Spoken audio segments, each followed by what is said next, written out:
Bonjour, bonsoir, bonne nuit, c'est Altiste Broc, on se retrouve pour une toute nouvelle vidéo. Sixième épisode de la mythologie Pokémon, donc qui dit sixième épisode dit sixième génération, qui dit sixième génération dit Kalos. Voilà, mythologie Pokémon comme d'habitude, on se retrouve un petit peu pour cette vidéo assez passionnante parce que c'est quelque chose qui est juste incroyable et on en apprend vachement plus sur le lore Pokémon tout simplement, sachant que malgré tout ça reste quelques petites théories, hein. Le lore Pokémon est assez complexe et je ne me considère pas comme un pro là-dedans. Mais bref, avant de commencer, n'hésite pas à t'abonner pour rejoindre la Vongola Family, à partager la vidéo si tu es fan de Pokémon et notamment de la mythologie Pokémon, ça aide toujours pour la chaîne et vous êtes surtout beaucoup à regarder les vidéos sans vous abonner. Et ça, franchement, c'est pas fou. Bref, je vais préciser un petit truc, on ne va pas parler de la légende autour de AZ, parce que AZ n'est pas un Pokémon, et le Pokémon qu'il a n'est pas légendaire à proprement parler. Donc voilà, si vous vous attendiez à ce qu'on traite de AZ, bah non. Voilà, désolé de la déception, mais de toute façon, c'est moi qui décide. Donc, dans tous les cas, c'est pas grave. Bref, c'est peut-être le moment de commencer. On va s'attaquer directement au premier légendaire. Le savais-tu, il existe un trio de légendaires qui régit sur l'équilibre du monde et notamment sur l'équilibre de la vie et de la mort. Il existe donc un Pokémon qui représente cet équilibre-là, c'est tout simplement Zygarde. On le retrouve le plus fréquemment sous forme de cellules et il arbore plusieurs formes. Une forme à 10%, une forme à 50% et une forme à 100%. Maintenant qu'on sait que Zygarde veut maintenir l'équilibre, il va falloir de l'aide. Il va créer donc deux Pokémon. Et chaque Pokémon va représenter soit la vie, soit la mort. Le premier, c'est tout simplement Xerneas, le cerf de la vie. Il peut très facilement rendre un Pokémon ou un être vivant, en tout cas immortel. D'ailleurs, il possède lui-même deux formes, la forme paisible et la forme déchaînée. La deuxième entité, c'est tout simplement Yveltal, l'oiseau de la mort. Celui-ci, et notamment lorsqu'il se voit en fin de vie, peut littéralement aspirer l'énergie vitale d'un être vivant. Ainsi, ces trois Pokémon légendaires vont donc gérer un petit peu l'équilibre qu'il y a entre la vie et la mort dans le monde Pokémon. Un quatrième Pokémon les rejoindra dans cette quête-là et dans ce but-là, mais celui-là, on le verra un peu plus tard dans la vidéo. Bon, on enchaîne tout simplement avec la princesse rose de l'élégance.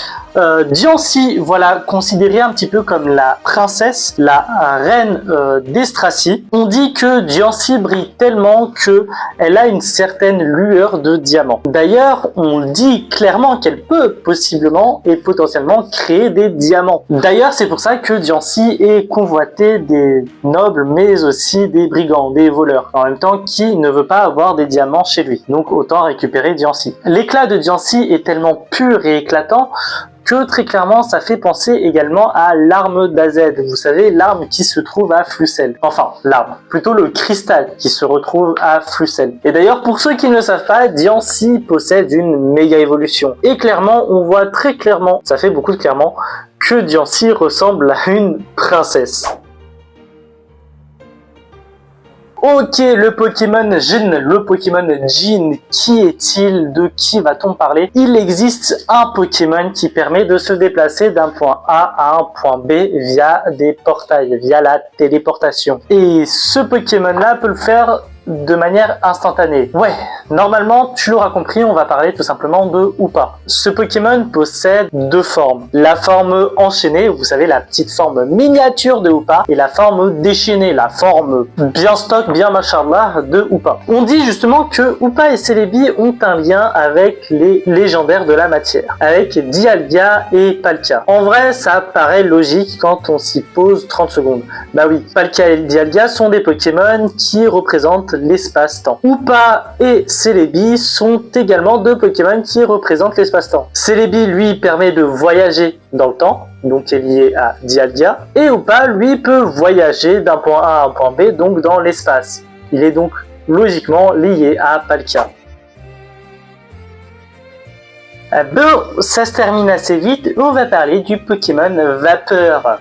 Alors lui, on l'a un petit peu évoqué dans la mythologie de la 4e génération, si je dis pas de bêtises. Mais vous le savez, du coup, si vous avez vu mes vidéos, qu'un jour, Itran, voilà, s'est demandé si on pouvait fusionner l'eau et le feu. Et si un Pokémon pouvait exister. Jirachi lui confirme et ils vont se mettre tous les deux, du coup, à créer un Pokémon. Ce Pokémon naît, c'est tout simplement Volcanion. Du coup, c'est assez simple, ils vont instantanément lui donner une mission et Volcanion n'en aura qu'une seule, protéger les Pokémon de Kalos. C'est ainsi qu'il va du coup rejoindre le trio de la vie pour maintenir l'équilibre et protéger un petit peu toute la faune et la flore, du coup tous les Pokémon de Kalos. D'ailleurs, Volcanion va aussi se lier d'amitié avec Magearna qui va ensuite l'aider dans sa mission. Ouais, en gros, elle va rejoindre le Quatuor pour former un quintet, voilà. Bon, c'est ainsi que se termine cette vidéo tout simplement de la mythologie Pokémon. On a déjà fait plus de la moitié, il reste techniquement 3 générations. Donc il suffit qu'il y ait une vidéo mythologie par mois pour qu'on le finisse. Du coup, au mois de mai, juin, peut-être juillet, il suffit qu'il y ait deux vidéos mythologie dans le mois pour qu'on termine ça plus tôt. Du coup, genre en juin et encore, ça dépendra. Bref, dites-moi quel est votre Pokémon légendaire favori de la 6e génération, c'est le rituel habituel. Mais avant ça, n'hésite pas à t'abonner pour rejoindre la Vongola Family, à activer la cloche de notification pour être prévenu dès qu'une nouvelle vidéo sort, bien sûr, ce qui est logique. N'hésite pas à la partager à un pote qui kiffe la mythologie Pokémon. Je te laisse dans la description tous mes réseaux sociaux pour voir un petit peu ce que je fais ailleurs, donc Patreon, Tipeee et depuis récemment Dailymotion. En tout cas, nous on se retrouve dès la semaine prochaine pour une vidéo manga. Bref, à plus les rockistes.